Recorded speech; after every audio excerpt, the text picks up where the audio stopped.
দেখুন, প্রতীক্ষার যে বিষয়টা আছে সেটা তো কিছু করতেই হবে, উপযুক্ত পরিবেশ পরিস্থিতি এবং ক্ষণ, এটা তো গুরুত্বপূর্ণ। কিন্তু নরেন্দ্র মোদী যেটা বলেছিল সেটা নিয়ে ভারতবাসীর মনে কারুর মনে কোনো সন্দেহ ছিল না। আমরা জানতাম যে নিশ্চিতভাবেই তিনি এর মুখের মতো জবাব দেবেন, এবং যে জবাব দেবেন সেটা পাকিস্তান কোনো দিন ভুলতে পারবে না। তো গতকাল রাতে সেই শুভক্ষণ এসেছে, এবং যে জবাব দিয়েছে আশা করি পাকিস্তান বুঝে গেছে যে কার সঙ্গে পাঙ্গালিতে এসেছে। বিরোধীদের মধ্যে একটা আবার সেই প্রশ্ন উঠেছে, যেমন আগে এয়ার স্ট্রাইক থেকে শুরু করে সেনাবাহিনী যে আক্রমণ হয়েছিল, হামলা হয়েছিল, সেই নিয়ে আবারও বিরোধীদের মধ্যে একটা আবার একটা সন্তোষ উঠছে যে এটা কি ঠিক না ভুল, আবার সেই প্রশ্ন ছিল। দেখুন, যাদের মামার বাড়ি পাকিস্তান তাদের মনে তো সন্দেহ থাকবে, তাদের একটু অন্তরে একটু আশঙ্কাও আছে মামার বাড়ির কেউ যদি মারা যায়। তারা খুব ভালো জানে যে মামার বাড়িতে কে কে মারা গেছে, হ্যাঁ, তাদের মাসি পিসিরা কেমন আছে তারা বুঝতে পারছে। তো তাদের এই ধরনের আমরা দেখেছি যে তারা অনেকে টুইটারে কিংবা ফেসবুকে বিভিন্ন ধরনের পোস্ট করেছে, আবার পোস্ট তুলেও নিয়েছে। হ্যাঁ, তো এবারে অন্ততপক্ষে শঙ্কার ব্যাপারটা বা তাদের যে সন্দেহ সেটার পরিমাণ অনেক কমেছে। আচ্ছা, মমতা ব্যানার্জি গতকাল বলেছিলেন মুর্শিদাবাদে গিয়ে যে হচ্ছে আমি নিম কাঠ চুরি করেছি এরকম বলেছেন, আমাকে চোর বলা, কান ধরে উঠবোস করা উচিত এরকম বলছেন। তিনি কি চুরি করেন নাই? তিনি চাকরি চুরি করেছেন, তিনি টাকা চুরি করেছেন, তিনি টাকা তুলেছেন, তিনি চোর হিসেবে সর্বজন বিদিত। অধুনা তার সঙ্গে চুরি সামগ্রীর তালিকায় নিমকাঠ যুক্ত হয়েছে। তিনি চোর, এটা নিয়ে কোনো সন্দেহ নাই। ভারতবর্ষ শুধু নয়, সারা বিশ্বে তিনি এ ব্যাপারে একদম সুবিদিত চোর। দীঘার জগন্নাথ মন্দিরে যাবেন? জগন্নাথ মন্দির বা কালচারাল সেন্টার যেটাই বলুন, আমরা পুরী যাই, আমরা দীঘা যাই, দীঘায় ঘুরতে গেলে সম্ভব হলে যাওয়া যাবে। সম্ভব হলে? হ্যাঁ, দীঘায় কখনো যদি যাই, দীঘা অনেকবার গেছি, সেটা না দেখবার কি আছে? পশ্চিমবঙ্গ সরকারের সাধারণ মানুষের পয়সায় তৈরি হয়েছে, তো সেটাতে আমারও তো আছে, আমারও যোগদান আছে তাতে। কেন যাব না সেখানে?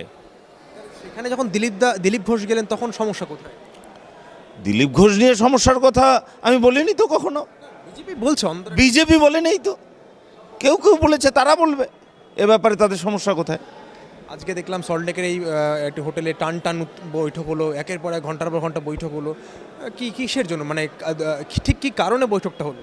এটা সম্পূর্ণ সাংগঠনিক বৈঠক, এটা আমাদের বিভিন্ন সময়ই হয়ে থাকে, এবারেও হলো, এর আগেও হয়েছে। জেলার সব স্তরের নেতা নেত্রীরা এসেছিল? না না না, জেলা সভাপতি এবং তার সঙ্গে আরও 3 জনের একটা টিম এসছে, টোটাল জেলা থেকে 4 জন করে এসছে, এছাড়া রাজ্য পদাধিকারী এবং রাজ্য প্রভারীরা রয়েছে। মূলত আগামী যে বিধানসভা নির্বাচন তার আগেই রণকৌশল। দেখুন, এখন যে বৈঠকই হবে সেটাই সমস্তটাই বিধানসভাকে কেন্দ্র করে হবে, এ ব্যাপারে আর অন্য কোনো সন্দেহ নেই, সেটা আর আলাদা করে বলবারও প্রয়োজন নেই। একটা সূত্রের খবর পাওয়া যাচ্ছে যে আপনি রাজ্য বিজেপির সভাপতি হতে চলেছেন নাকি? এই ধরনের কথা বলা যাবে না, রাজ্য বিজেপির সভাপতি অনেক বড় জিনিস, এই প্রশ্নটা এখান থেকে কাট করে দাও। হতে পারে কি এটা? কোনো সম্ভাবনাই নেই, কেন? আমি দৌড়েই নেই রাজ্য সভাপতির। কে আছে কে তাহলে? অনেক লোক আছে, আমাদের অনেক বরিষ্ঠ নেতারা আছে। আপনি নেই? না না না না মানে আপনি তাহলে বরিষ্ঠ না নাকি? না না, বরিষ্ঠ, আরে আমাদের অনেক বড় বড় নেতৃত্ব এখানে আছে, তারা অনেকে আছে লাইনে। হ্যাঁ, আমার জানা নেই আমি ব্যক্তিগতভাবে এই লাইনে আছি কিনা। আপনাকে আমরা দীর্ঘদিন ধরে দেখছি, আপনি একেবারে বিজেপির নেতা, বহুদিন ধরে রাজনীতি করছেন, আপনি বরিষ্ঠ না এরকম নিজের প্রতি নিজে? আরে না, বরিষ্ঠ আমি আমাকে কি করে বলবো? বরিষ্ঠ আমাকে যদি লোকে বলে তো বরিষ্ঠ, আমি তো আমাকে একজন কর্মী হিসাবেই ভাবি, এবং আমি বুথ লেভেল থেকে যে কোনো পর্যায়ে কাজ করতে পারি, আমার কোনো অসুবিধা নেই।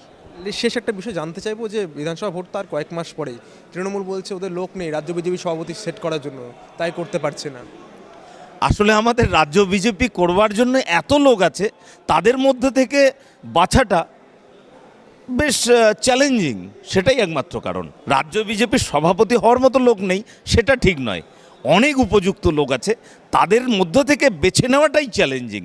তাদের মতো তো নির্দিষ্ট একটি পরিবার থেকে আমাদের বেছে নেওয়ার কোনো ব্যাপার নেই যে অমুককে বলে দিলাম এবং সে জন্মসূত্রেই তৃণমূলের সভাপতি হয়ে গেল। আমাদের বিজেপিতে জন্মসূত্রে কেউ সভাপতি হয় না। আমাদের চ্যালেঞ্জটা হলো অনেক নেতা আছে যারা বিজেপির রাজ্য সভাপতি হতে পারে, তাদের মধ্যে থেকে একজনকে বেছে নিতে হবে। নিশ্চয়ই সেখানে অনেকের সঙ্গে পরামর্শের বিষয় থাকে। নতুন নামে কি শিলমোহর পড়বে নাকি সুকান্ত মজুমদারের উপরই সেই দায়িত্ব থাকবে?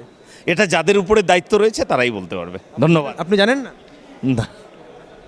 একেবারেই দীপক বর্মন তিনি যেমনটা বললেন যে এই সাংগঠনিক বৈঠক বিগত বেশ কিছু ঘন্টা ধরে চলছিল, তবে বৈঠকের যে মূল যে নির্যাস সেটা হলো যে সামনেই বিধানসভা নির্বাচন, তার আগে বিভিন্ন রকম রণকৌশল, ভোটে কী করে এই আগামী দিনে বিজেপি আরও ভোট নিজেদের ঝুলিতে রাখতে পারে, সেই রকম নানা রকম সাংগঠনিক থেকে শুরু করে নির্বাচনী বিভিন্ন রকম রণকৌশল, সেইগুলোই আজকে নির্ধারণ হলো।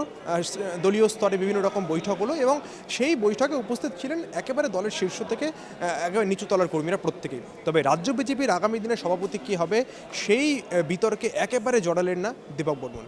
ক্যামেরা সত্যি প্রমোর সঙ্গে দীপন সরকার, সল্টলেক।